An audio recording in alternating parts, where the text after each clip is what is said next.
Bismillahirrahmanirrahim. Assalamualaikum warahmatullahi wabarakatuh. Alhamdulillahirrahmanirrahim. Assalatu wassalamu ala asrofil anbiya'i wal mursalin wa ala alihi wa sahbihi ajma'in.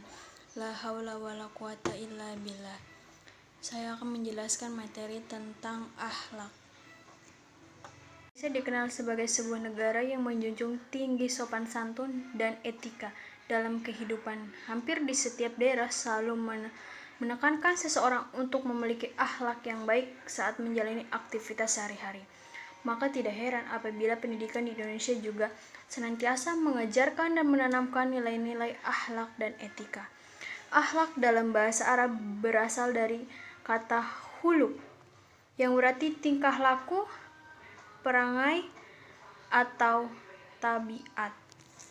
Secara terminologi, akhlak adalah tingkah laku seseorang yang didorong oleh sesuatu keinginan secara mendasar untuk melakukan suatu perbuatan. Sementara itu, menurut Imam Al-Ghazali, akhlak merupakan tingkah laku yang melekat pada diri seseorang yang dapat memicu perbuatan baik tanpa mempertimbangkan pikiran terlebih dahulu. Akhlak merupakan sebuah sistem yang mengatur tindakan dan pola sikap manusia dalam menjalani kehidupan sehari-hari. Dalam ajaran agama Islam, sistem nilai tersebut merupakan sumber ijtihad sebagai salah satu metode berpikir secara Islami. Akhlak memicu terjadinya tindakan dan hubungan antara Allah, sesama manusia, dan alam semesta.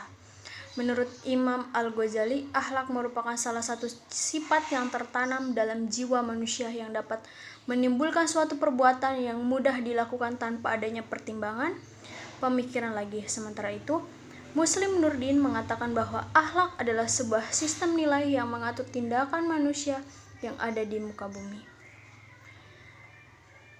Menurut Islam, macam akhlak ada dua, yaitu akhlakul karimah, akhlak terpuji, dan akhlakul majmumah, akhlak tercela. Yang pertama ada akhlakul karimah. Akhlakul karimah atau disebut dengan akhlak yang terpuji merupakan salah satu golongan macam akhlak yang harus dimiliki setiap umat muslim. Adapun contoh macam akhlak tersebut diantaranya sikap rela berkorban, jujur, sopan santun, tawakal, adil, sabar, dan lain sebagainya. Sebagai umat muslim, sudah seharusnya kita selalu menjaga akhlakul karimah dan menjalaninya. Kedua, akhlakul majmumah atau akhlak tercela merupakan salah satu tindakan buruk yang harus dihindari setiap manusia. Hal ini harus dijauhi karena akhlakul majmumah dapat mendatangkan mudorot bagi diri sendiri maupun orang lain. Contoh dari macam akhlakul majmumah yaitu sombong, iri, dengki, takabur, gibah, dan lain sebagainya. Sebagai orang muslim, sudah seharusnya kita menghindari akhlakul majmumah atau akhlak tercela. Manfaat akhlakul karimah. Setiap muslim dianjurkan untuk memiliki akhlakul karimah atau akhlak yang terpuji. Bagi seseorang yang memiliki sikap tersebut, maka dapat mendatangkan manfaat bagi kehidupan sehari-hari maupun di akhirat nanti.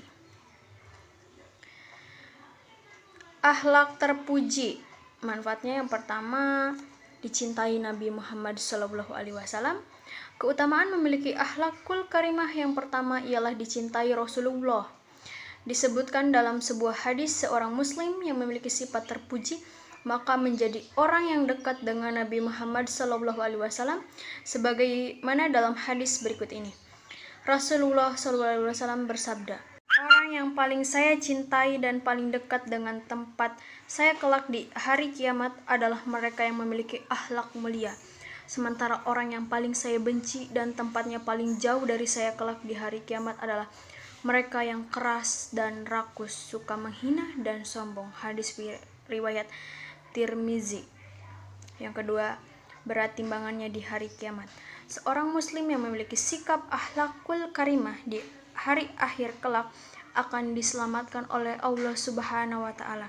Selain itu, setiap muslim yang memiliki akhlakul karimah juga dapat mencapai derajat seperti seseorang yang berpuasa dan sholat. Hal ini sebagaimana dalam sebuah hadis Rasulullah SAW bersabda, Tidak ada sesuatu amalan yang jika diletakkan dalam timbangannya lebih berat dari akhlak yang mulia. Sesungguhnya orang yang berakhlak mulia bisa menggapai derajat orang yang rajin puasa dan rajin sholat. Hadis riwayat Tirmizi. Dalam Islam, akhlak dijabarkan dalam beberapa ruang lingkup, yaitu yang pertama, akhlak terhadap Allah Subhanahu wa Ta'ala. Manusia diberikan kesempurnaan dan kelebihan dibandingkan dengan makhluk yang lain. Manusia juga diberikan akal untuk berpikir, perasaan, dan nafsu, sehingga sudah seharusnya kita memiliki akhlak yang baik terhadap Allah Subhanahu wa Ta'ala sesuai dengan firman Allah. Dan jika kamu menghitung-hitung nikmat Allah, niscaya kamu tak dapat menentukan jumlahnya. Sesungguhnya Allah benar-benar Maha Pengampun lagi Maha Penyayang. Quran Surat An-Nahl ayat 20. Adapun kewajiban manusia terhadap Allah pada garis besarnya ada dua, yaitu mentauhidkannya dan beribadah kepadanya. Dua hal ini juga menjadi kewajiban manusia kepada Allah yang tertuang dalam firman yang artinya, sesungguhnya orang-orang yang beriman dan mengajarkan amal soleh, mereka adalah sebaik-baiknya makhluk. Quran Surat Al-Bayyinah ayat 7. Rasulullah Shallallahu Alaihi Wasallam pun bersabda, yang artinya, sesungguhnya yang paling aku cintai di antara kalian dan paling dekat tempat duduknya denganku pada hari kiamat adalah mereka yang paling bagus akhlaknya di antara kalian. Hadis riwayat Tirmizi nomor 1941, dinilai hasan oleh Albani dalam Sahih Al-Jami nomor 2201. Yang kedua, akhlak sebagai orang tua. Tentu anak menjadi amanah yang dititipkan oleh Allah Subhanahu wa Ta'ala kepada orang tuanya.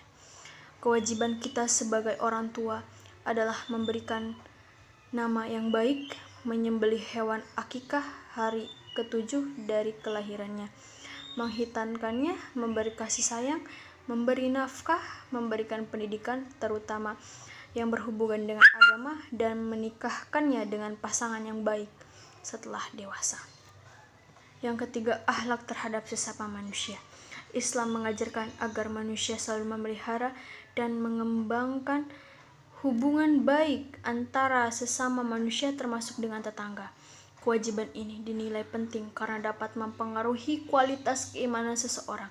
Rasulullah Shallallahu Alaihi Wasallam bersabda, bukanlah orang yang beriman yang ia sendiri kenyang sedangkan tetangga yang di sebelahnya kelaparan. Hadis riwayat Bukhari. Dari ketiganya tentu kita harus lakukan dengan baik mengenai akhlak terhadap Allah Subhanahu wa Ta'ala maupun kesesama manusia. Sebagai seorang muslim, kita harus memiliki sifat akhlakul karimah agar kelak nanti di hari akhir kita dapat ditempatkan di tempat yang paling dekat dengan Rasulullah Shallallahu Alaihi Wasallam. Mungkin itu saja penjelasan yang bisa saya sampaikan. Kurang lebihnya mohon maaf dan mohon dimaafkan apabila ada kata-kata dalam pengucapannya yang salah saya ucapkan. Terima kasih. Wassalamualaikum warahmatullahi wabarakatuh.